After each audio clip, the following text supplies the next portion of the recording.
Morning student. Today in chapter Matter in Our Surrounding we are going to study the difference between boiling and evaporation. Now boiling, it takes place at a particular temperature, that is 100 degrees Celsius, while evaporation occur on its own at all temperature, but it's below its boiling point. Boiling is a bulk phenomenon. Bulk means the whole water boils, like not only the surface particle, whole water will boil. Whereas in evaporation, only the surface particle will evaporate. So it is a surface phenomena. No cooling is caused during boiling. So in boiling, there is no cooling effect produced, whereas evaporation, it always causes the cooling effect. Now let us do some in-text question answer. First is convert temperature to degree Celsius.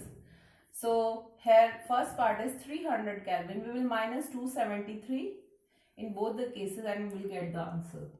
Second question, what is physical state of water at 250 degrees Celsius? We know at 100 degrees Celsius, water it exists as both as liquid as well as at gaseous state. So at above 100 degrees Celsius, obviously water will be existing in gaseous state only. And at 100 it will in both liquid and gaseous state. Next question is, for any substance, why does the temperature remain constant during the change of state? Why does the temperature it remain constant during the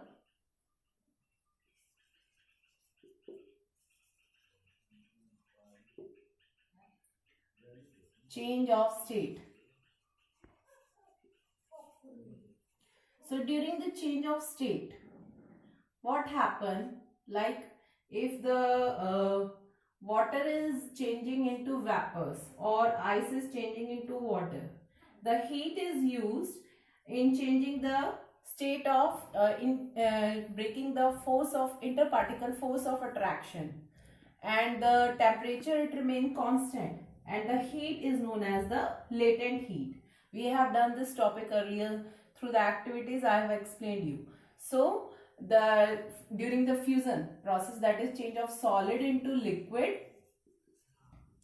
and change of liquid into vapors, the temperature till whole solid changes into liquid and till whole liquid changes into vapor, its temperature remains 0 degrees Celsius and its temperature remains 100 degrees Celsius, while the temperature remains constant because the heat is being used up in breaking the interparticle force of attraction between the particles of matter. That will be the answer.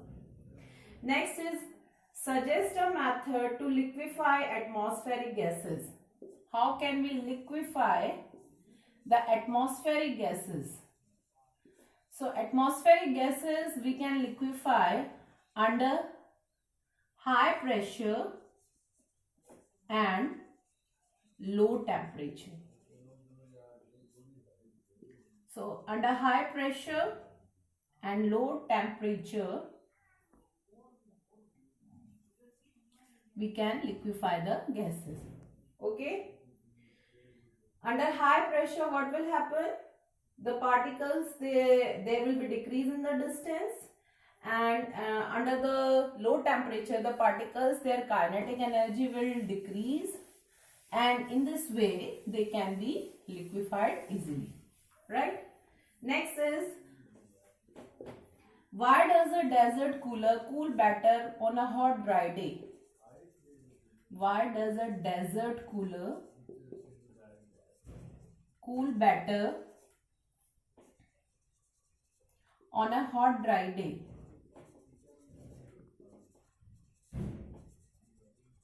We know that on a hot dry day, here dry word is important because there is no moisture. So on dry day what happens? The evaporation is faster.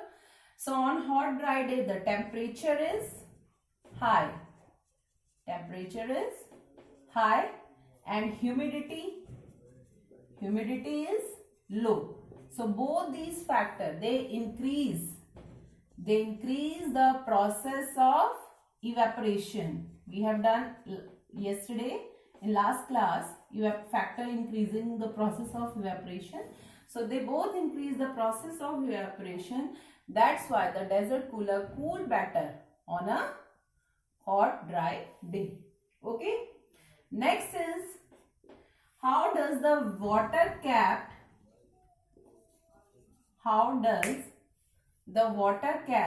okay students, this question we will do in the next class. Okay, you do till these questions. Thank you.